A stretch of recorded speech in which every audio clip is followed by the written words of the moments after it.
प्रसंगस में आप सभी का स्वागत है। बात आज शुरू करेंगे प्रधानमंत्री नरेंद्र मोदी को लेकर। प्रधानमंत्री नरेंद्र मोदी आज बिहार के दौरे पर रहे, जहां उन्होंने कांग्रेस पे कस के निशाने साधे। हालांकि रोज ही साधते हैं, लेकिन वो रोज नई नई कुछ ऐसी बातें बताते हैं जो कांग्रेस के खिलाफ होती है। तो आज उन्होंने पहले तो अपने बारे में बताया कि मैं मौज नहीं मिशन के लिए पैदा हुआ हूँ। मतलब नरेंद्र मोदी मौज करने के लिए नहीं, मिशन के लिए पैदा हुए हैं। मेरे पास में न साइकिल है, न मेरे पास में घर है। 25 साल में एक पैसे का भी भ्रष्टाचार का मेरे पर कोई आरोप नहीं है। साथ ही उन्होंने कहा, वोटर्स को भी कहा कि आपने जो 2014 में एक वोट दिया था, उसने आपके एक वोट ने पूरे दुनिया में लोकतंत्र की ताकत को सलाम करने के लिए उपयोग में लिया। यानी कि लोकतंत्र में भारत का नाम जबरदस्त हो गया। उन्होंने कहा कि 500 साल में जो काम नहीं हुआ, आपके एक वोट से वो काम पूरा हुआ है। उन्होंने विशेष रूप से अयोध्या में राम मंदिर की और धारा 370 की भी बात कही। उन्होंने ये भी कहा कि भारत ने पाकिस्तान को हिलाकर रख दिया। तो ये बात उन्होंने कही, काफ़ी कुछ बातें कही। लेकिन राहुल गांधी भी पीछे नहीं है। राहुल गांधी ने कहा कि 2 दशकों में यानी 20 सालों में मैंने ऐसा कोई वरिष्ठ जनप्रतिनिधि नहीं देखा जिसने महिलाओं के खिलाफ कथित हिंसा के लिए लगातार चुप्पी साधी हुई है। उन्होंने ये भी कहा, राहुल गांधी ने, कि मुझे ये जानकर सदमा लगा कि पिछले साल दिसंबर में हमारे गृह मंत्री अमित शाह को देवराज गौड़ा ने प्रज्वल रेवन्ना के घिनौने कारनामे के बारे में बताया था। इससे भी ज़्यादा चौंकाने वाली बात यह रही कि केंद्र में सत्तारूढ़ पार्टी भाजपा के वरिष्ठ नेतृत्व द्वारा इन विभत्स आरोपियों को सामने लाए जाने के बावजूद पीएम मोदी ने एक दुष्कर्मी के लिए प्रचार किया और वो विदेश चले गए। गुजरात में प्रियंका गांधी बोली, मोदी को शहंशाह हैं, मेरे भाई को शहंशाह बोलते हैं, खुद महलों में बैठे हैं, हमें बदनाम कर रहे हैं। आज दुनिया को सबसे अमीर पार्टी बन गई है और 60,000 करोड़ रुपए में अपने दफ्तर बनाए। उन्होंने मतलब कांग्रेस ने बीजेपी पे और बीजेपी ने कांग्रेस पे निशाना साधा। तो ये तो लगता ही है। बाद में जो पूर्व कांग्रेस के ही जो पूर्व नेता थे, राहुल गांधी के और प्रियंका गांधी की जो काफ़ी समर्थक रहे, प्रमोद कृष्णन ने भी आज वही बात दोहराई।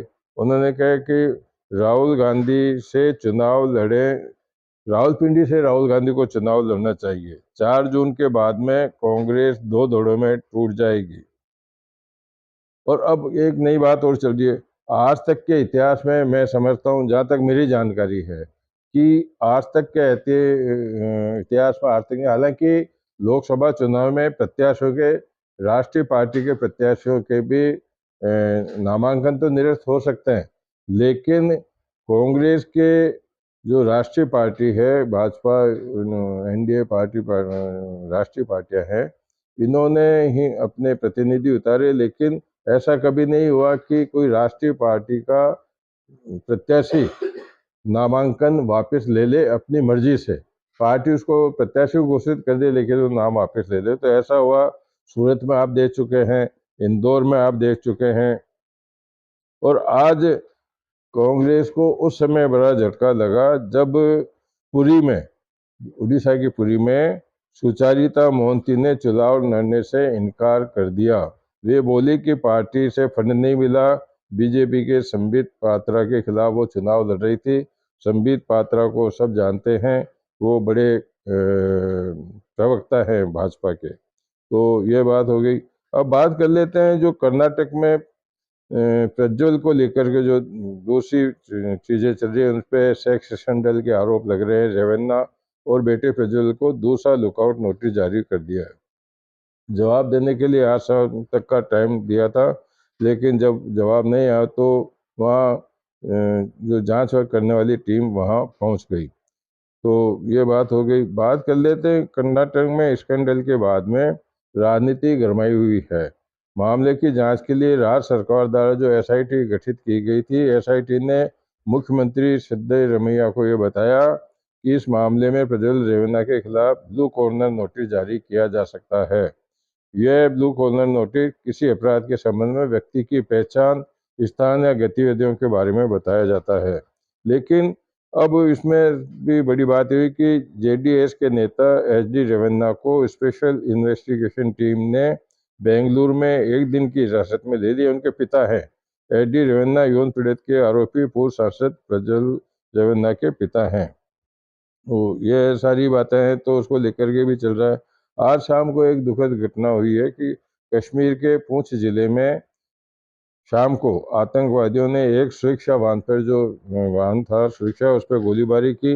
इसमें हमले में सेना के 3 जवान घायल हो गए हैं। इस मामले में जानकारियां अभी पूरी नहीं मिल पाई है, लेकिन ये ऐसा कुछ हुआ है। यह गोलीबारी सूरत कोट के सवई गांव में हुई है, जिसके बाद में टीम अलर्ट हो गई है। बात करते हैं नेताओं की। कुछ नेताओं में मुख्यमंत्री जो हैं उड़ीसा के नवीन पटनायक, उन्होंने नामांकन के दौरान जो अपनी संपत्ति का जो ब्यौरा दिया वो चौंकाने वाला है। उन्होंने कहा कि मेरे पास में एक वाहन है, मतलब एक एम्बेसडर कार है 1980 मॉडल की, जिसकी कीमत मात्र 6,000 रुपये है। उन्होंने ये भी बताया कि मेरे पास में नकदी मात्र 30,000 रुपये की है और मेरे पास में 44 ग्राम सोना है, जिसकी कीमत लगभग 4 लाख रुपए उन्होंने बताई है। लेकिन उन्होंने इतना जरूर कहा है कि मेरी जो मकान है, मेरा पैतृक मकान है, उसकी कीमत 12 करोड़ से बढ़ते बढ़ते 19 करोड़ तक पहुंच गई है।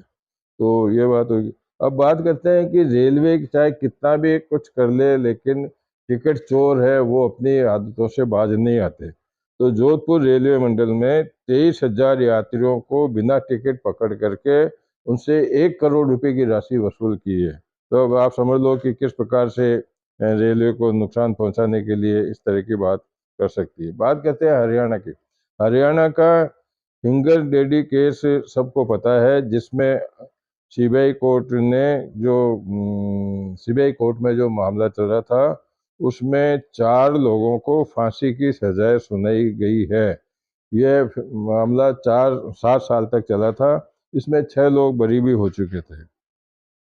दिल्ली के ओखला में, क्योंकि चुनाव होने जा रहे हैं, वहाँ पुलिस लगातार जांच कर रही है। दिल्ली के अंदर हर वाहनों को रुका के जांच की जा रही है। जो आज एक BMW कार को चेक किया गया, तो उसमें 2 करोड़ रुपए की नकदी मिली।